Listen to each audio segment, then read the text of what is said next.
Tyson, camp will be a good home for you. The others will get used to you, I promise. Tyson sighed. I waited for him to say something. Then I realized he was already asleep. I lay back on my bed and tried to close my eyes, but I just couldn't. I was afraid I might have another dream about Grover. If the empathy link was real, if something happened to Grover, would I ever wake up? The full moon shone through my window. The sound of the surf rumbled in the distance. I could smell the warm scent of the strawberry fields and hear the laughter of the dryads as they chased the owls through the forest.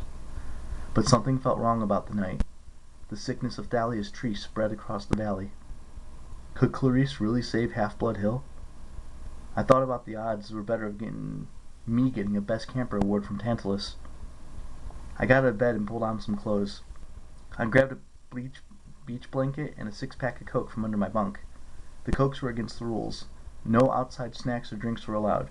But if you talked to the right guy in Hermes' cabin and paid him a few gold drachma, he could smuggle in almost anything from the nearest convenience store. Sneaking out after curfew was against the rules too. If I got caught, I'd either get in big trouble or be eaten by the harpies. But I wanted to see the ocean. I always felt better there. My thoughts were clearer. I left the cabin and headed towards the beach. I spread my blanket near the surf and popped open a Coke. For some reason, sugar and caffeine always calmed down my hyperactive brain. I tried to decide what to do to save the camp, but nothing came to me. I wished Poseidon would talk to me, give me some advice or something. The sky was clear and starry. I was checking out the constellation Annabeth had taught me, Sagittarius, and then Hercules, Corona Borealis, when somebody said, "Beautiful, aren't they?" I almost spewed soda. Standing right next to me was a guy in nylon running shorts and a New York City Marathon t-shirt. He was slim and fit, with salt and pepper hair and a sly smile. He looked kind of familiar, but I couldn't figure out why. My first thought was that he must have been taking a midnight jog down the beach and straight inside the camp's borders, but that wasn't supposed to happen. Regular mortals couldn't enter the valley, but maybe with the tree's magic weakening he managed to slip in. But in the middle of the night? And there was nothing around except for farmland and state preserves. Where would this guy have jogged from? "Mind if I join you?" he asked. "I haven't sat down in ages." Now, I know, a strange guy in the middle of the night, common sense. I was supposed to run away, yell for help, etc., etc. But the guy acted so calm about the whole thing, I found it hard to be afraid. I said, sure?" He smiled.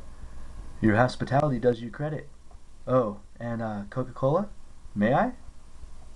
He sat down at the other end of the blanket, popped a soda, and took a drink. Ah, that hits the spot.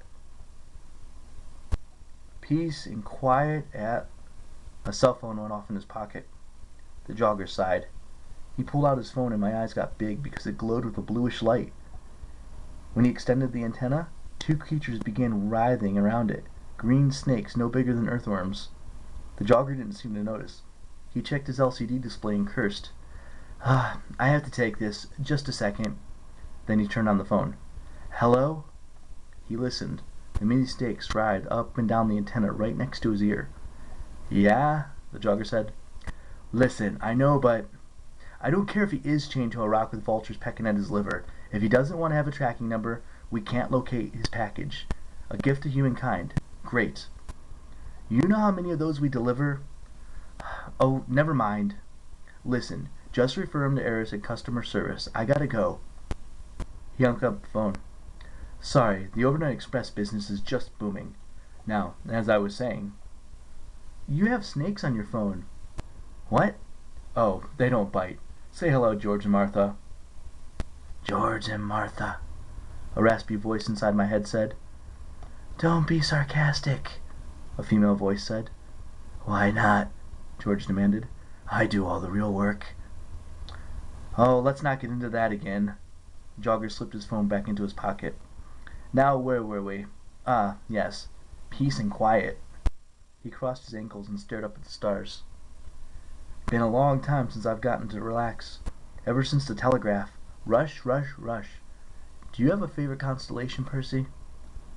I was still kind of wondering about the little green snakes he'd shoved into his jogging shorts, but I said, I like Hercules." "Why?" "Well, because he had rotten luck, even worse than mine. It makes me feel better." The jogger chuckled. Not because he was strong and famous and all that? No. You're an interesting young man. And so, what now?